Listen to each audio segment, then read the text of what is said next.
Nice to see you again, or maybe to be seen again. This is my second YouTube video. I sent one out last week, or I should say Stacy sent one out for me, and got a lot of great feedback. So some said, oh, do that a lot, do that a lot. We love to see you and we love to feel connected.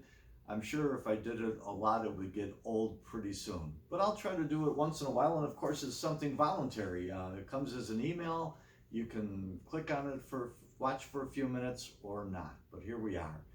And maybe a little something personal to begin. I have been saying more than once that I find myself maybe luckier than many people during these days for three reasons. One, I'm still pretty busy.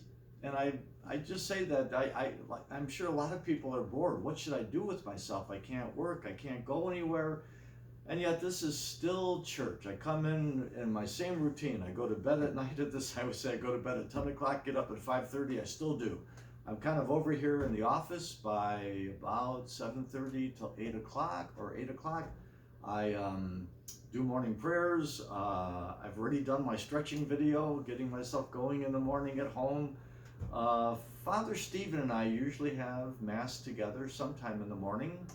But there's other things to prepare, things to get ready, things like this, homilies to think about recording. I hate to say it, church is a small business. We have employees, we have bills to pay. So even those business kinds of things are important for us. We've had more than one webinar with the diocese about those kinds of things, unemployment and how to do paperwork. We'll have to see what we do. So I'm kind of busy enough, not as busy as usual.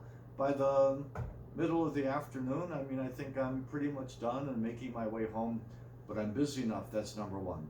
Number two is, whereas a lot of people are cooped up at home, I live in a big home. I live at the church. And even on those days where it's cold or rainy and I want to walk, I have a lot of places to walk. This church complex, between the multi-purpose room and going downstairs and hallways and through the gathering space of the church and stairways, oh my gosh, I get my steps in. I have a bit of a little pedometer that I've had for a while now, and my goal every day is 10,000 steps. And I don't have much trouble getting that in. Of course, on nice days, I'll walk outside. So I'm lucky in that way. And the third way, of course, I'm very fortunate, is I do get to celebrate Mass.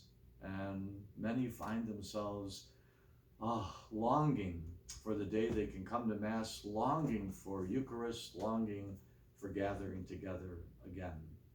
I think this week, Holy Week, there will be one day when I will be joined with you in that longing, and that'll be on Tuesday of Holy Week, the Chrism Mass. I think most people know that the Chrism Mass in the diocese is celebrated on Tuesday evening, and it gathers all the priests of the diocese and then representatives from every parish. Every parish gets to bring 4 or 5 because it's for the whole diocese.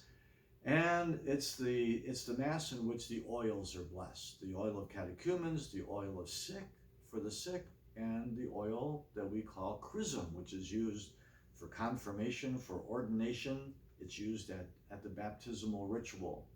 And so at the Chrism Mass, we all gather together for this beautiful celebration, and we bless and consecrate the oils, and then the oils are brought home to our parishes.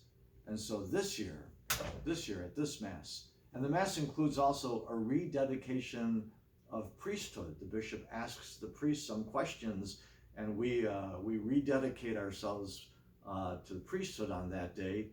And this day I'll be doing it like so many of you, watching my computer screen, live streaming it. And when the bishop asks the questions, I'll say, yes, Bishop, I do recommit myself to priesthood. So I join you on that day in that longing. But on the other days, we are here celebrating Mass. Even all the Holy Week services of Palm Sunday, Holy Thursday, Good Friday, even the Easter Vigil, but we're only allowed to do it with a few people, with a few ministers, a little music, maybe a cantor, some readers. We just have to keep separate from one another. I do envy some of those churches, even many of the Protestant churches that are equipped with cameras and screens, and live streaming is much easier for them. And we don't have that on hand, but we are planning Easter Mass at 11 a.m. Easter Sunday to live stream a Mass. And so we'll have music, we'll have lectors, we'll have this on, and we have somebody bringing in some better equipment. Stacy is recording me right now just on her phone, but to do it in church with the sound, that needs a little bit more. So I hope that you will be at your computer screen and find yourself watching us or praying with us on Easter Sunday. But still, we're with one another. You know, I know people, they miss receiving communion, Holy Communion. There's something that was in the Catholic news in the last year or so. Surveys were taken about how many people, how many Catholics believed in the real presence of Christ in the Eucharist. Now, it's kind of a strange question because you have to define real presence. Somebody asked me that question, and I said to them, you know, at the Last Supper, when Jesus said, "This is my body and this is my blood," that's enough. Anything more, anytime we try to clarify it more, we actually confuse it more.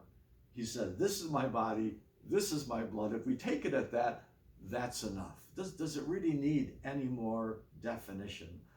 But of course it's a real presence, a real sacramental presence, but it's not the only real presence. Christ is present in us when we are baptized, right? In baptism, you know, priest, prophet, and king, the Lord lives in us. Jesus says to us, where 2 or 3 are gathered, there I am in the midst of you. He's with us, he's present to us. In John's gospel, I am in you and you are in me.